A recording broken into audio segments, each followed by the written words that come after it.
Upanishads Introduction Part 2. The Search for the Cause of the Universe. The earliest philosophic view with regard to the Supreme Being appears to have arisen out of an attempt to answer the question, whence this universe? Consequently, the Upanishads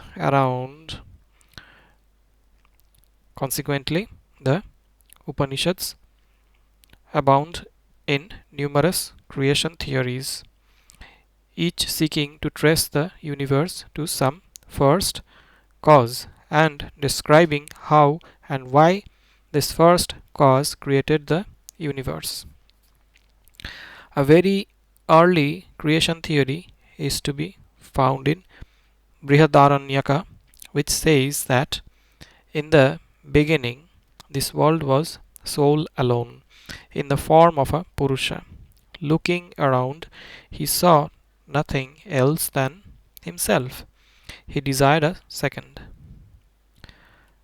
Brihadaranyaka Upanishad, verse number 5.1.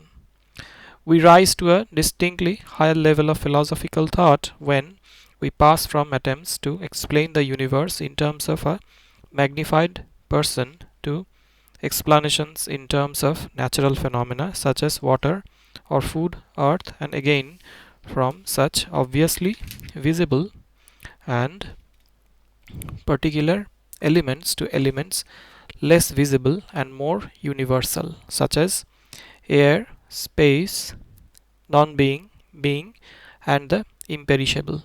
Thus, with regard to water as the first principle, it said in the Brihadaranyaka Upanishad,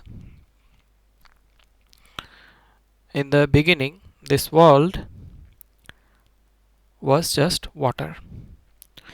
That water emitted the real. And in the Chandogya Upanishad, it is just water solidified, that is, this earth. Atmosphere, sky, gods and men, bees and birds, grass and trees, reverence water. The reason why water was regarded as the source of all things seems to be that life is impossible without water.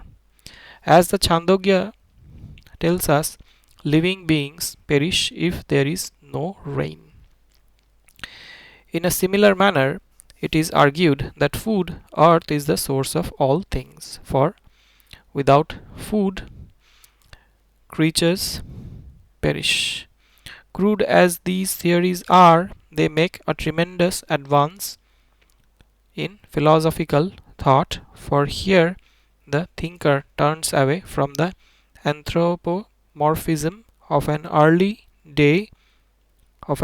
day and all explanations in terms of gods and goddesses, and seeks to interpret the universe not in terms of some creation of his imagination, but in terms of a principle known to him in everyday experience.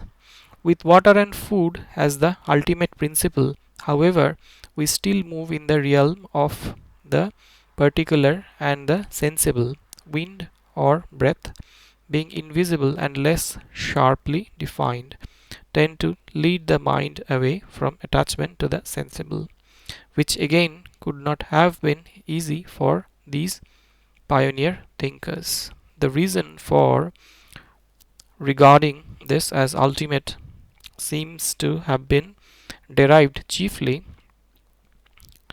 from the observation that an individual dies when breath ceases, and also from the fact that it is breath alone which functions untiringly in the individual, while other organs soon become exhausted and require rest. This is true of air or wind, the counterpart in the inorganic world of breath in the living body, for air never seems to require rest, unlike fire, which soon exhausts itself, and the sun and moon, which daily set and thus take their rest. Moreover, just as all the other functions of the body disappear in sleep into breath, and breath alone remains.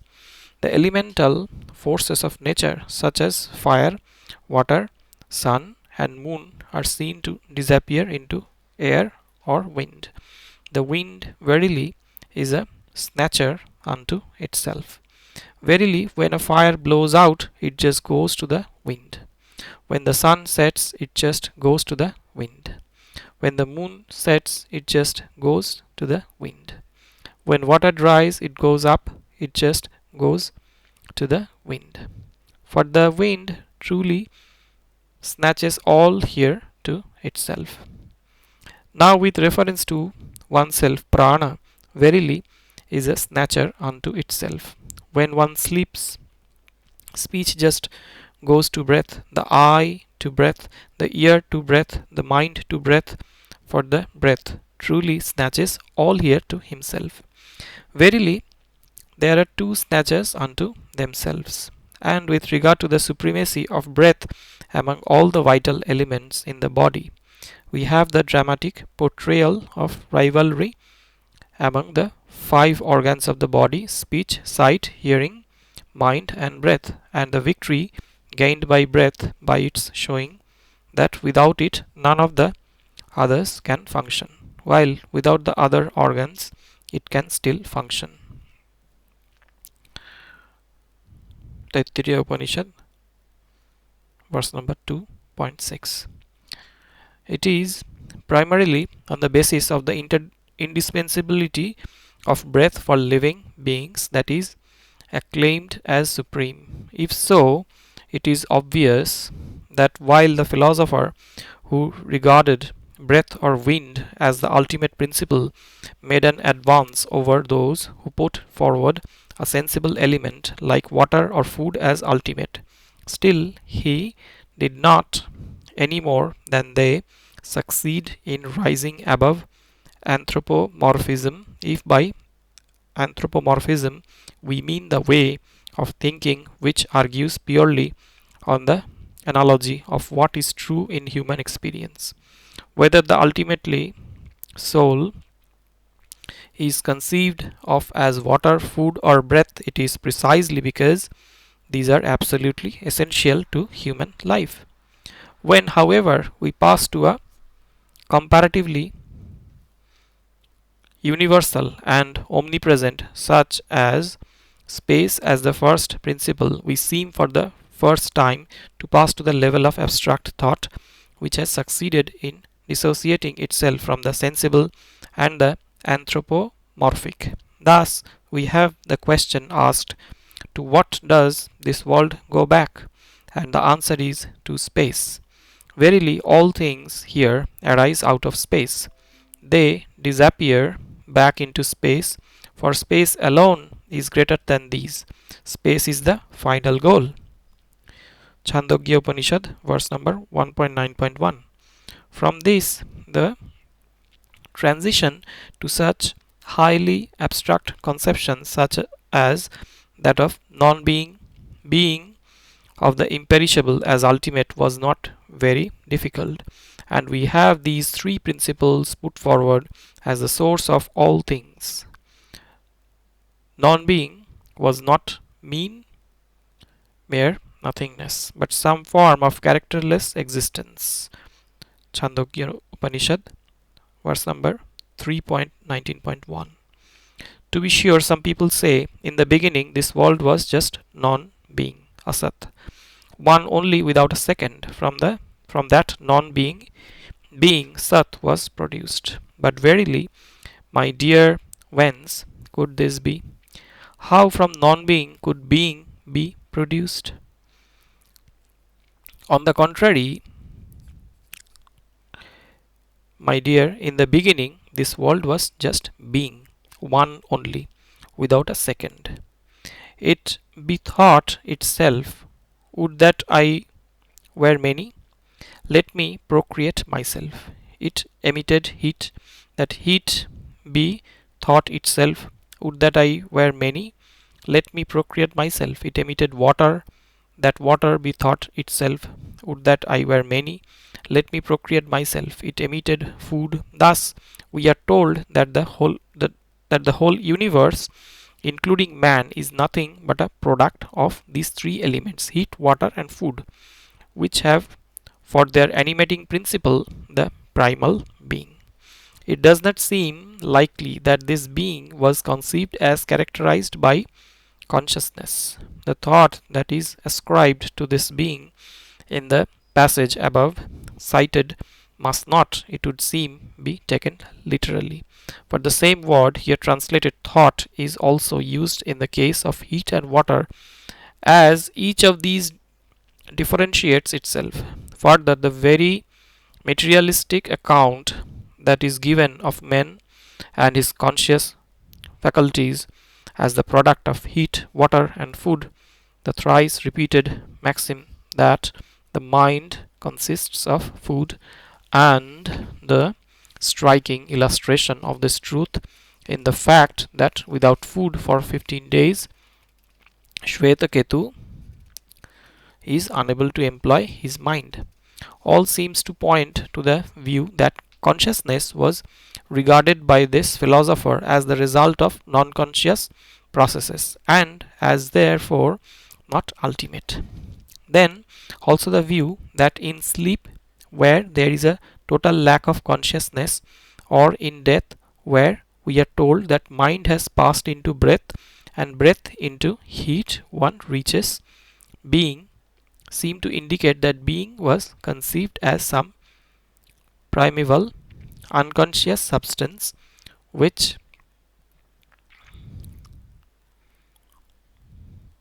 underlies all things and which is best represented by the three elements of heat, water, and food. This being is also described some primeval stuff out of which everything in the universe, whether conscious soul or unconscious object, is ultimately constituted.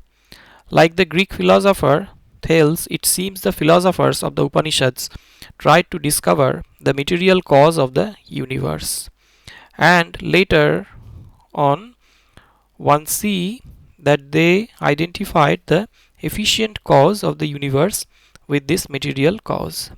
This ultimate essence which form the stuff of all that exists is just the primeval substance out of which everything has come, whether as non-being or being. Ultimate reality is some abstract potency or essence from which the universe has sprung and into which it will finally return. In Taittiriya Upanishad, Varuna, the father of Bhrigu, teaches his son about the cause of the universe. He said that from that into which at the time of dissolution they enter, they merge, seek to know that is Brahman. Taittiriya Upanishad, verse number 2.6. Bhrigu, the son of Varuna, realized that food is Brahman. Far from food, verily, are these beings born. By food, when formed, do they live into food? At the time of dissolution, do they enter? Do they merge? Again, he realized prana, mind, and intellect, vijnana, as Brahman for the same reason. And lastly, he realized that bliss, ananda, in Brahman. Far from bliss, verily, are these beings. By bliss, when born, do they live into bliss at the time of dissolution? Do they enter, merge? Taittiriya Upanishad, verse number 2.6. Rishis, discoursing on Brahman as the cause of the universe, ask, is Brahman the cause? Whence are we born?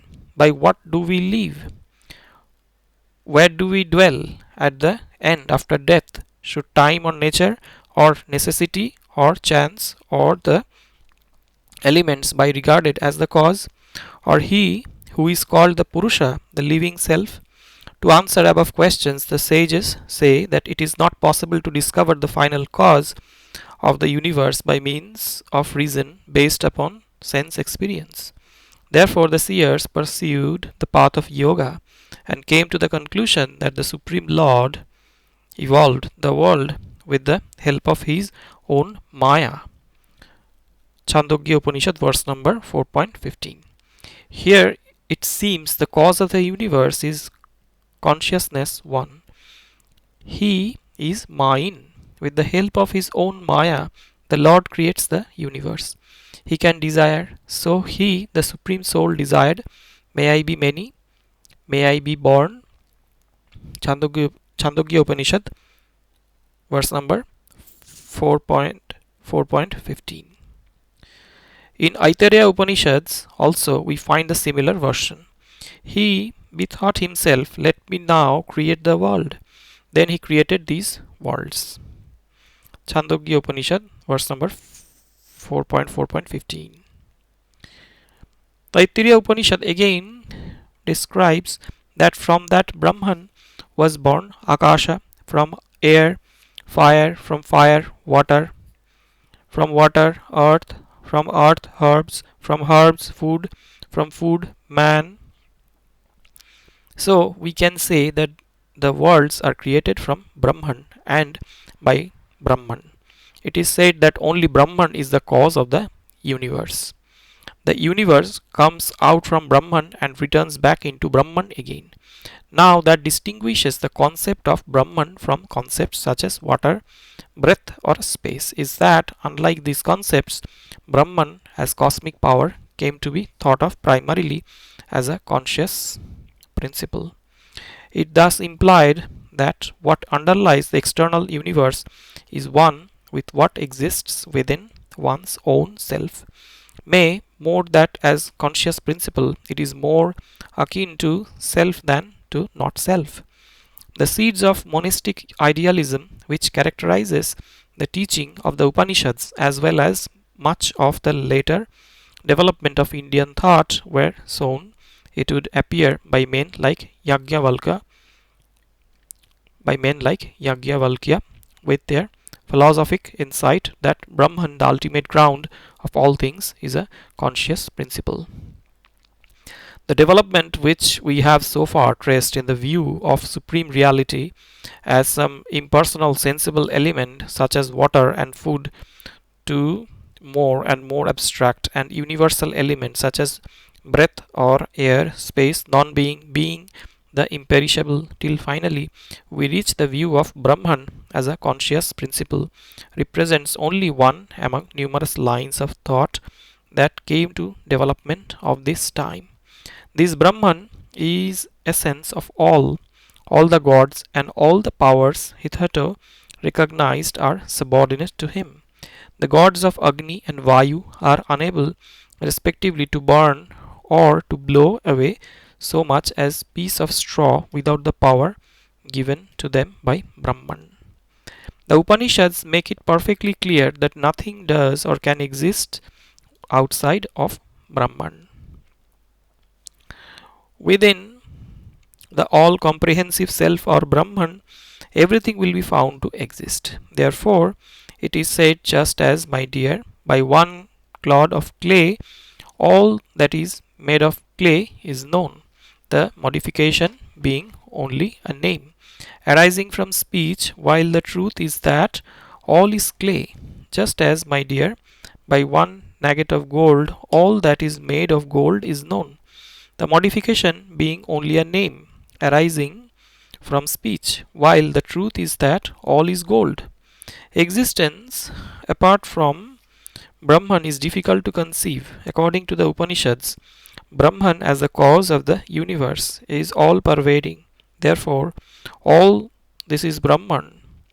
It is pointed out that Brahman is shining one in the east, west, south and north as the endless of the infinite in the earth, air, sky and ocean, as the luminous in the fire, sun, moon and lightning, and as possessing a support in breath, eye, ear and mind. This disclosure also ends by adding that above all Brahman is to be known as the conscious principle in oneself,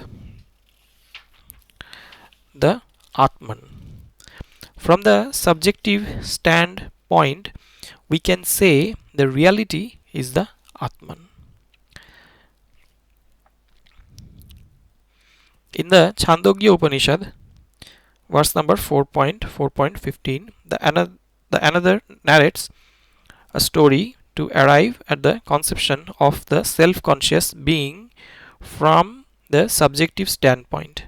He brings out how the ultimate reality must not be mistaken with the bodily consciousness, how it must not be confused with the dream consciousness, how it transcends even the deep sleep consciousness, how finally it is the pure self consciousness which is beyond all bodily or mental limitations. We are told in the Chandogya Upanishad that Indra among the gods and Virochana among the demons went to Prajapati to know the real nature of Atman. They wanted to know the self which is free from sin, free from old age, free from death, free from grief, free from hunger, free from thirst, whose desires come true and whose thoughts come true, that it is which should be searched out, that it is which one should desire to understand. Prajapati would not immediately tell them the final truth. He tried to delude them by saying first that the self was nothing more than the image that we see in the eye, in water, or in a mirror. Indra and Virochana went back. Indra and Virochana went back. Virochana was satisfied with the teaching in Prajapati and thought that the self was nothing more than the mere consciousness of body. But Indra was not satisfied with the first teaching of Prajapati. He went back again to Prajapati to request him once more to tell him what ultimate reality was. Prajapati tried to confuse him again to examine his worthiness by saying that dream consciousness was the true self. Third time Indra went back to Prajapati again. He confused him, Indra, by saying that deep sleep conscious was the true self. Finally, when Indra went back to Prajapati to learn the real nature of Atman, Prajapati said, "Verily, O Indra, this body is subject to death, but it is at the same time the vesture of an immortal soul. It is only when the soul is encased in the body that it is cognizant of pleasure and pain. There is neither pleasure nor pain for the soul once relieved of its body. Just as the wind and the cloud, the lightning and the thunder are without body and arise from heavenly space and appear in their own form, so does this serene being, namely the self, arise from this mortal body, reach the highest light, and then appear in his own form. This serene being who appear in his own form is the highest person. The pure self is immortal and incorporeal. The embodied self is the victim of pleasure and pain. So long as one is identified with the body, there is no cessation of pleasure and pain. But neither pleasure nor pain touches one who is not identified with the body." Chandogya Upanishad, verse number 4.4.15. When the self comes to inhabit the body, it must be recognized as passing through certain psychical states. The Mandukya Upanishad makes the analysis of the four states of consciousness. The quarter pada of the self is called Vaishvanara, whose sphere of activity is the waking state, who is conscious of external objects. The second pada is Tejas, sphere of activity is dream state, who is conscious of internal objects. The third is Prajna, whose sphere is deep sleep, in whom all experiences become unified. The Turiya is not that which is conscious of the outer objective world, nor that which is conscious of both, nor that which is a mass of consciousness. It is not simple consciousness, nor is it unconsciousness. It is unperceived, unrelated, incomprehensible, uninferable, and indescribable. It is the cessation of all phenomena. It is all peace, all bliss, and non dual. This is Atman, and this has to be realized. In Prashna Upanishad, Pippalada describes the self as Purusha with 16 parts. He said to Shukesha, that person, he from whom these 16 parts arise, is verily here within the body. He created prana from prana, faith, space, air, fire, water, earth, the organs, mind, food, from food, virility, austerity, the Vedic hymns, sacrifice, the worlds, and in the worlds he created names. Like Brahman, the Atman was also postulated as the world ground by the Upanishadic philosophers. Finally, these two world grounds, Brahman and Atman, are not different and separate. We find it different. We find it directly stated. Verily, that great unborn soul, undecaying, undying, immortal, fearless, is Brahman. Taittiriya Upanishad, verse number 2.6. As oil exists in sesame seeds, butter in milk, water in river beds, and fire in wood, so the self is realized as existing within the self when a man looks for it by means of truthfulness and austerity, that is the Brahman. The Upanishadic philosophers regard the Atman as identical with Brahman, the world ground, which is the absolute.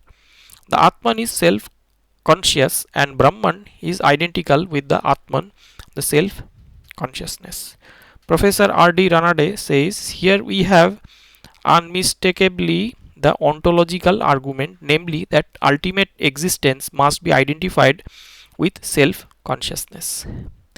Thus, by a survey of the different approaches to the problem of reality, namely the cosmological, the theological, and the psychological, we see that the Upanishadic philosophers try to establish reality on the form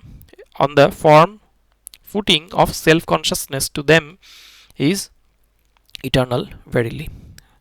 God to them is not God unless he is identical with self-consciousness.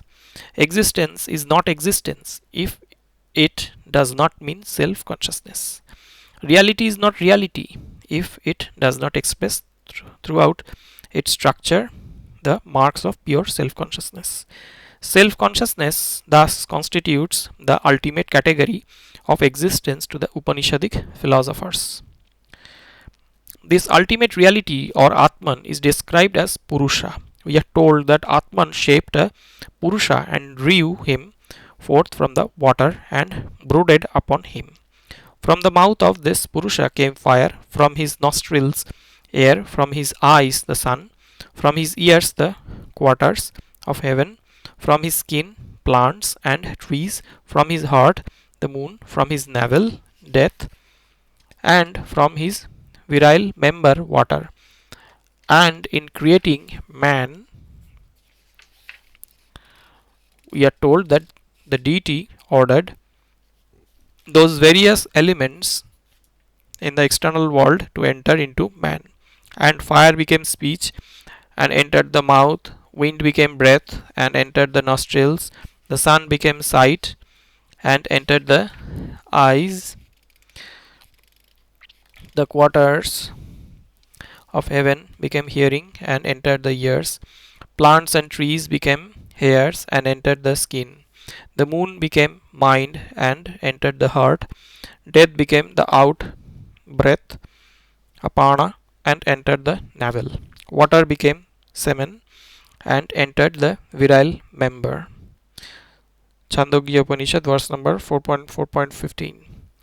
What is not worthy is that both the self and the not self, which seem so entirely different from each other, are here regarded as having a mutual correspondence, since both of them are permeated by the same forces which emanated from the primeval Purusha. Further, the old Rigvedic idea of cosmic Purusha, from the parts of whose body various elements in the universe are regarded as emanating an idea which occurs frequently in the Upanishads as well as later Indian writings, is here assimilated by the Atman theory. The view that ultimate reality was Purusha, or presiding genius of the universe, appears thus to have developed side by side with the view that it was Atman. May more, as evidenced by these early Atman theories, it would appear that the distinction between Purusha and Atman was not maintained, the two being freely identified with each other. Thus, the Upanishadic philosophers describe cosmic Purusha as identical with Atman and already said that Atman is not different from Brahman. Kaikeya's instruction of the six Brahmans who Kaikeya's instruction of the six Brahmans who come to him, each with a different nation as to what Brahman is, viz. That he is heaven, sun, wind, space, water, and earth, is not only to show that Brahman is all these, but also to deduce from each of these partial definitions of Brahman a corresponding attribute in him. Thus, as heaven, he is the brightly shining one; as sun, the manifold one; as wind, one who possesses various parts; as space, one who is expanded; as water, one who is all wealth; as earth, one who is a support. Here again, obviously, the philosopher attempts to describe Brahman in terms of what is most striking and significant in each of these various elements with which he is identified, and concludes by pointing out that Brahman is the soul which is within oneself. The progressive instruction of Narada by Sanat Kumara, whereby Narada is led from lower to higher conceptions of Brahman, from Brahman as name, speech, mind, conception, thought, meditation, understanding, etc., to soul Atman as the highest, has for its characteristic the fact that each category which is mentioned as descriptive of Brahman is mentioned on the ground that it is important and indispensable, and if it is transcended, it is only because there is still higher category which is also important and indispensable, and which has the added merit of subsuming under itself the previous categories. Thus, an effort is made to describe Brahman in terms of qualities the most significant and all inclusive. In this way, it would seem philosophers sought to go beyond the view that Brahman, the ultimate ground of all things, is a conscious principle, and to describe it in terms of suggestive of value and preeminence. It is true that they do not tell us very much about the attributes of Brahman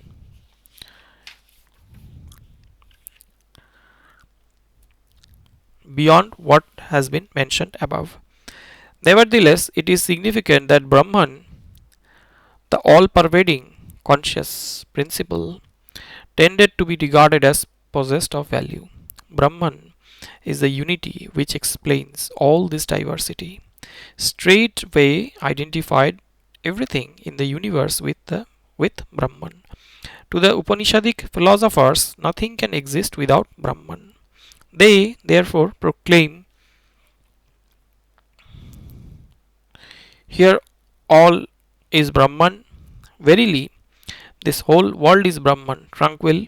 Let one worship it as that in which he come forth, as that into which he will be dissolved, as that in which he breathes.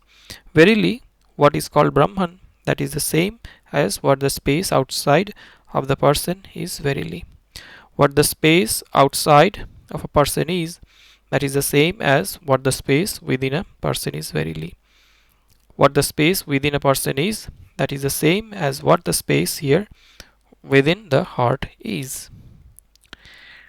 Verily, this whole world containing all desires, containing all orders, containing all tastes, encompassing this whole world, the unspeaking, the unconcerned, this is the soul of mind within the heart, this is Brahman.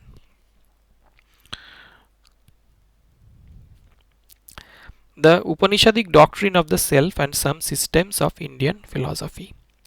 The Vedantic school of Shankara is completely based on the Upanishadic doctrine of the self. Shankara has successfully interpreted the Upanishadic texts in favor of Advaitism.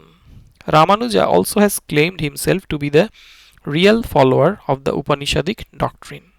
One can find the germs of other philosophies too, such as Nyaya and Samkhya in the Upanishads.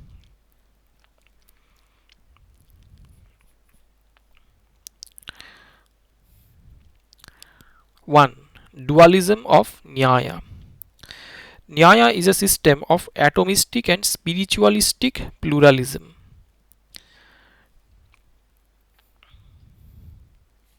It recognizes the dualism of matter and spirit. Though Nyaya refers to God as the creator, preserver and destroyer of this world, but he as an eternal external reality is always limited by the co-eternal atoms and souls and has to be guided by the law of karma. Taittiriya Upanishad verse number 2.6. Nyaya recognizes God to be as the efficient cause of this universe. According to Nyaya philosophy, the eternal atoms are the material cause of this universe. So, Nyaya has diverted its philosophical theories from the original teachings of the Upanishads. The Upanishads do not teach such extreme dualism as one finds in Nyaya's system of philosophy. Nyaya accepts the plurality of souls. The finite souls are completely separated from the Supreme Self, the God. Apart from identity of the finite souls with the infinite Supreme One, Nyaya does not accept even any kind of unity of them with the Supreme. One cannot find this type of extreme dualism and pluralism in the Upanishads. The Upanishads teach us that there is only one reality, that is Brahman. Apart from Brahman, there cannot be any separate entity. Everything is dependent on Brahman for its existence. It has already stated that according to Nyaya, God is the creator, preserver and destroyer of the universe. We can find germs of this creation theory of Nyaya in the Upanishads. Even some difference will remain there between the creation theory of the Upanishads and that of Nyaya, because Nyaya has accepted eternal atoms to be as material cause of the universe. According to the Upanishads, Brahman, the Supreme Self, is the efficient as well as the material cause of the universe, having performed austerities. He created all this, whatever there is. The Satya became all this. Taittiriya Upanishad, verse number 2.6. 2. Samkhya System. The root ideas of Samkhya are to be found in the Chandogya, Katha and Prashna Upanishads. But the Shvetashvatara gives us a fuller and more detailed account of Samkhya philosophy. The Samkhya philosophy of the Upanishads, especially that of the Shvetashvatara Upanishad, was the theistic one. It recognizes the Godhead as the creating principle of the universe. But the later system of Samkhya philosophy does not recognize the Godhead for the same purpose. We find the germs of the Samkhya philosophy in the Kathopanishad too, when we are told in that Upanishad that beyond the mind is Buddhi, beyond the Buddhi is the Mahat Atman, beyond the Mahat Atman is the Avyakta, beyond the Avyakta is the Purusha, and beyond the Purusha there is nothing else. Again, we are told in the Shvetashvatara that there is one unborn Prakriti, red, white, and black, which gives birth to many creatures like itself. Taittiriya Upanishad, verse number 2.6. These are root ideas of the Samkhya philosophy which are clearly found in the Upanishads. But even these Upanishads too do not support the atheistic Samkhya and the plurality of the souls. The learned professor Dr. Radhakrishnan says the Upanishads do not support the theory of plurality of Purushas. It is already stated that central teaching of the Upanishads is the doctrine of one self, the supreme self. It is transcendent and as well as immanent. It is the cause of the universe, but the latter Samkhya philosophers have modified this doctrine of one reality and developed their conception of the plurality of Purushas. The causality of the world is transferred from Brahman to Prakriti. According to the Samkhya philosophy, Purusha is beginningless and eternally unchanging. It is timeless and spaceless, near sentient and entirely passive. Purusha is devoid of the three gunas. It is the eternal seer behind the phenomena of Prakriti and its changes.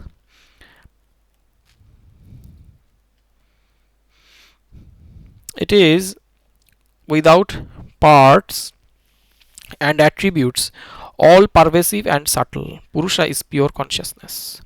Samkhya adheres unpromisingly to the doctrine of the plurality of Purushas. The monistic philosophers assert that the individual souls are illusory and that only the world soul is real. Samkhya does not accept this monistic theory of the soul. Samkhya gives some arguments for proving the plurality of the Purushas. The crucial point that marks the difference between the doctrine of Atman of the Upanishads and Samkhya Purusha is the doctrine of the plurality of souls. According to the Upanishadic doctrine of the self, individual souls are only temporal and apparent forms of the cosmic soul. In the final analysis, individuals are only appearance. The nature of Purusha is the same like that of Brahman of the Upanishads, because Purusha is also pure consciousness, the ultimate knower, which is the source of all knowledge. It is self-luminous and self-proved, uncaused, eternal, and all-pervading. Only transfer of the causality to Prakriti and the plurality of the soul separate the Samkhya system from the Atman doctrine of the Upanishads. The three arguments which are given for proving the plurality of the Purushas actually do not touch the transcendent and pure conscious Purushas, and so they do not prove the plurality of the Purushas. The three arguments prove only the plurality. The three arguments prove only the plurality of jivas who suffer from janma, marana, and karana. Therefore, Ishvara Krishna says Purusha therefore is really neither found nor is it liberated nor does it transmigrate. Bondage, liberation, and transmigration belong to Prakriti in its manifold forms. Jiva is not gunatita. It is related with the three gunas of Prakriti. So one can say that Jivatva is a product of Prakriti with the three gunas. Therefore, Jivas, or in other words, Prakriti, is suffering from Janana and Marana and not pure conscious Purusha. Now it is clear that the Samkhya philosophers have created a confusion between the Purusha, the transcendental pure one, and the Jiva, the empirical ego, with the three arguments which are given to prove the plurality of the Purusha. Actually, the three arguments should be given to prove the plurality of jivas. Dr. C.D. Sharma correctly points out in his book Samkhya throughout makes a confusion between the Purusha, the transcendental subject, and the Jiva, the empirical ego, the product of the reflection of Purusha in Buddhi or Mahat. Acharya Shankara has pointed out that unintelligent Prakriti cannot be the creator of this universe. Without being conscious, Prakriti of Samkhya cannot be the efficient cause of the world.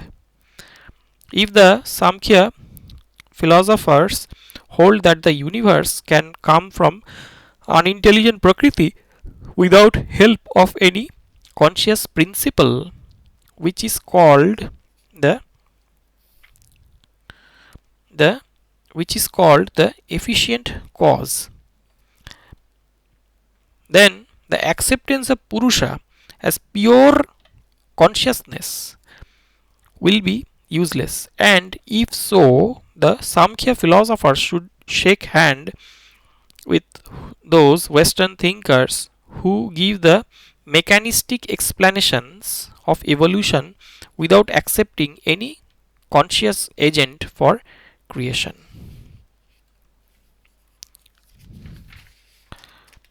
3. Visishtadvaitavada. Acharya Ramanuja's philosophy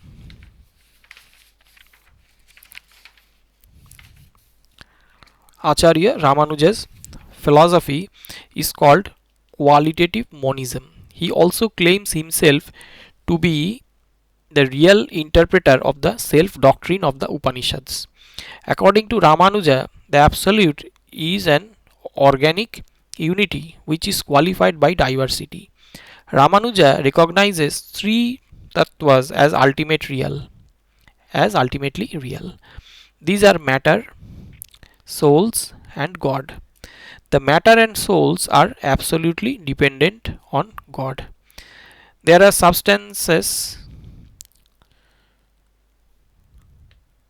in themselves, but for their dependence on God, they become His attributes. God is qualified by matter and souls. Taittiriya Upanishad, verse number 2.6. Ramanuja finds justification for his Visishtadvaitavada in the Shvetashvatara Upanishad, which tells us that there are three ultimate existences: the Supreme Lord, the eternal, omniscient, and imperishable, and all knowing God, the eternal Jiva of limited knowledge and power, and the unborn Prakriti. There are three tattvas: the enjoyer Jiva, the objects of enjoyment, and the ruler Ishvara. The triad is described by the knowers of Brahman. According to Ramanuja, God is the soul of souls. God is also the soul of nature. The Brihadaranyaka tells us that God is the Antaryamin of the universe. He who inhabits water yet is within water, whom water does not know, who controls water from within. He is yourself, the inner controller, the immortal, who controls fire from within, who controls sky from within, who controls the air from within, who controls heaven from within, who controls the sun from within, who controls all beings from within, the inner controller, the immortal. This doctrine of Antaryamin constitutes the fundamental position in the philosophy of Ramanuja when he calls God the soul of nature.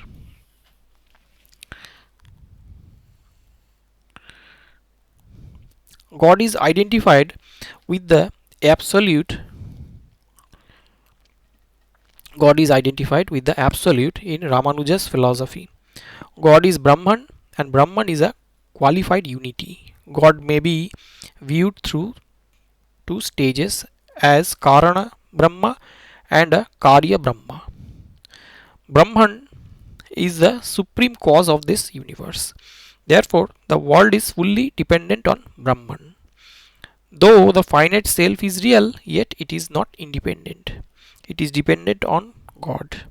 The matter and the soul both are the attributes of God. Ramanuja criticizes carefully the Advaitic view of the nature of ultimate reality. He examines the Advaitins' view that Brahman or ultimate reality in Advaita or one without a second, that is, a pure one which excludes all differences. His contention is that such a pure non differenced being cannot be established by an appeal to experience. According to Ramanuja, Brahman is Shavishesha. Brahman cannot be regarded as pure non differenced consciousness. Brahman must be regarded as self or person with excellent attributes. The Advaitin interprets the text one only without a second to mean that Brahman is a pure unity devoid of all differences. But Ramanuja asks, if this be true, what about other passages which predicate eternity and other attributes of Brahman?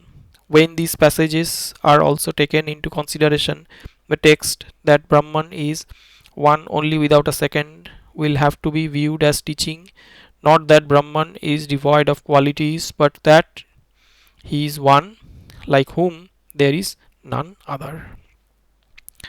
What the phrase without a second really aims at intimating is that Brahman possesses manifold powers, and this it does by denying the existence of another ruling principle different from the Brahman.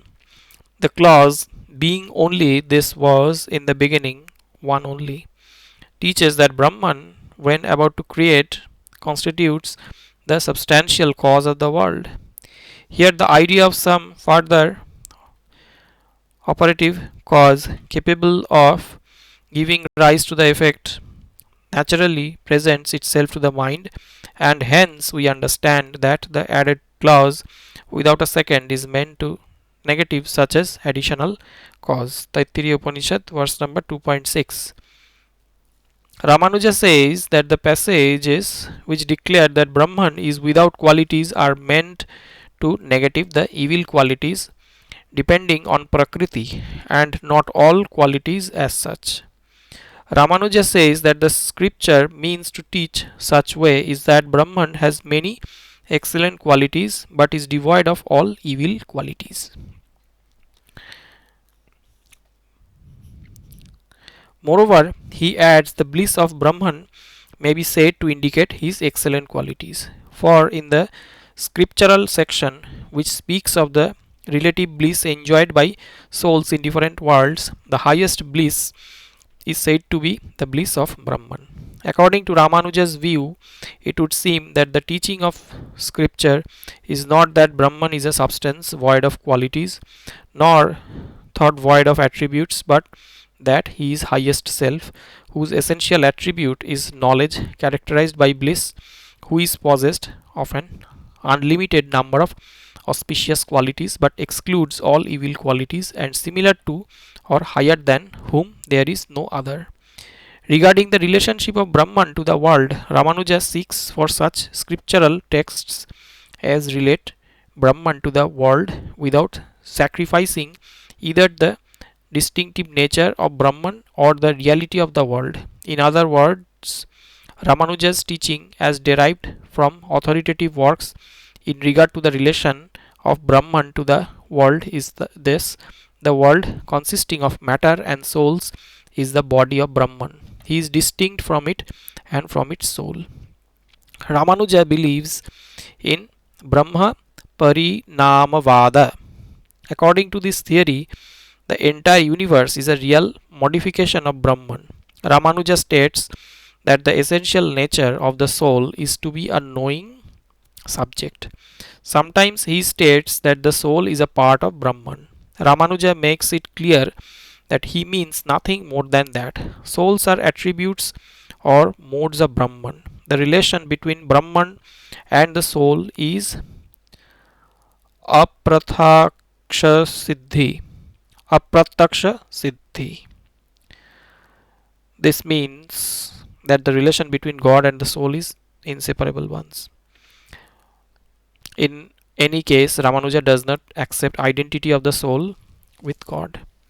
Even in the state of release, the soul are not identified with God. Now it may be asked, when did Ramanuja obtain this doctrine of qualified monism?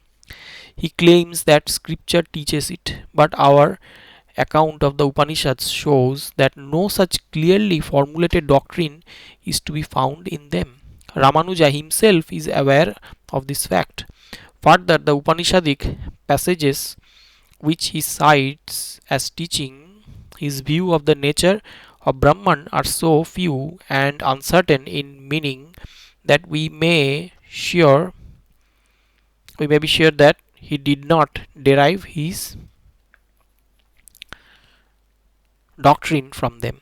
Besides, his very eagerness to claim support for his view from scripture seems to reveal the fact that he obtained his doctrine from other sources. Regarding his view of the nature of Brahman, Ramanuja himself proceeds to show that it is also taught by the Vishnu Purana, and the passages which he cites so fully reflect the view which he advocates throughout the Sri Bhasya.